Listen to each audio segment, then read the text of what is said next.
As I look in the mirror each morning and I see my hair turning gray, I find myself wavering a bit with uncertainty about embracing aging gracefully. And I think to myself, if coloring my hair could make me look younger, would it also make me feel younger? Because you know what they say. When you dress nice, when you look nice, you feel great. So, is your hair part of your dress code now? Can changing the color of your hair affect how you feel about yourself? Hi, I'm Elaine Lombardi, and welcome to the Gifts podcast. So, let's talk about the effects of getting caught up in this visual marker of time. You know, lines on our face that we see, the hair going gray, because it speaks volumes so much about our outward appearance. I think it's a mindset thing. And maybe it could be a celebration of who we are becoming. I'm 72 now. I have to tell you, I love the way my almost 4-year-old granddaughter starts every sentence with, I'm curious. So cute. Well, you know what? Feel very curious too. I'm curious about discovering the wonders of life as it unfolds for me now as a more mature woman. Gray hair is one of the most visible signs of aging for me. And for some, maybe it's a source of pride, a marker of wisdom for the experience that we have. For others, and I kind of put myself in this category, it's kind of a reminder that time is slipping away. Some days I see the silver strands in my hair and like I'm wearing a crown. Because we all know we have lived such a life. We've had so many challenges. I've certainly faced a lot.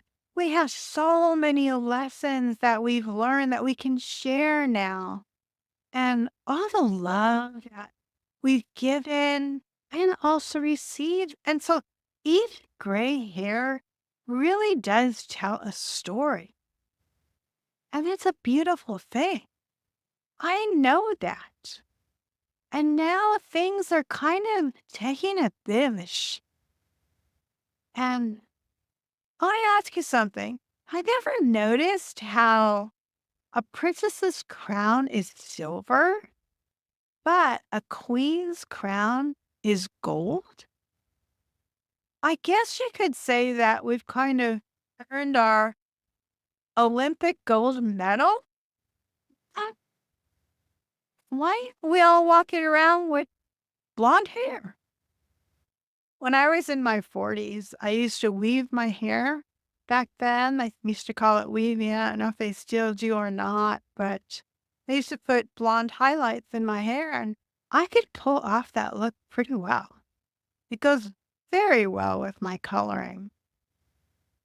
I'm not so sure about the ground. I think it looks a little washed out, but I'm not washed up. I know that for sure. Another thing that I know for sure is that I still want to use all the colors in my crayon pot.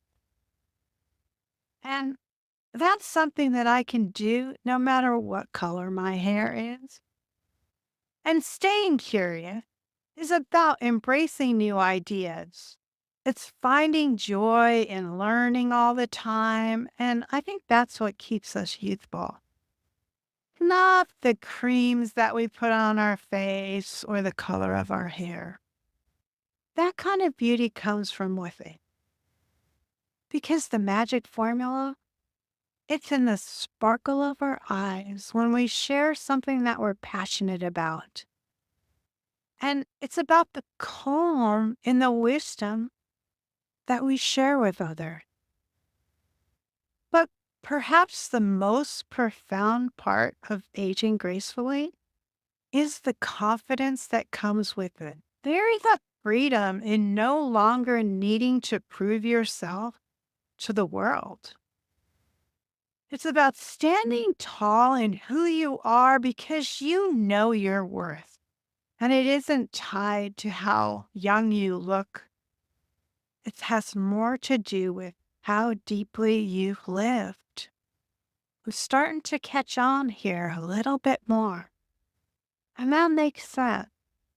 So today, my gray haired friend, when you look in the mirror and you comb your hair, take a moment and honor the person you've become and the journey that's brought you here.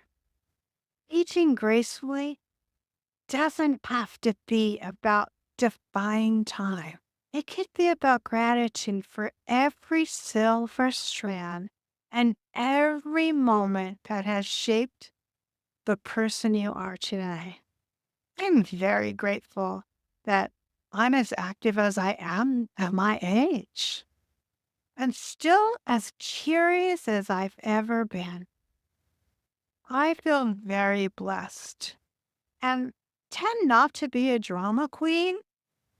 However, I just want to share this one last thing with you. When I get fired up about something, I can become like I remember my mother being when she once stormed into the grocery store and threw meat across the counter at the butcher for selling her subpar quality meat. Oh my God, she was such a character.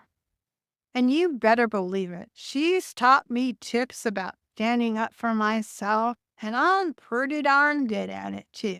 Anyway, if you've got value from my sharing today, I invite you to subscribe and share your thoughts in the comments below.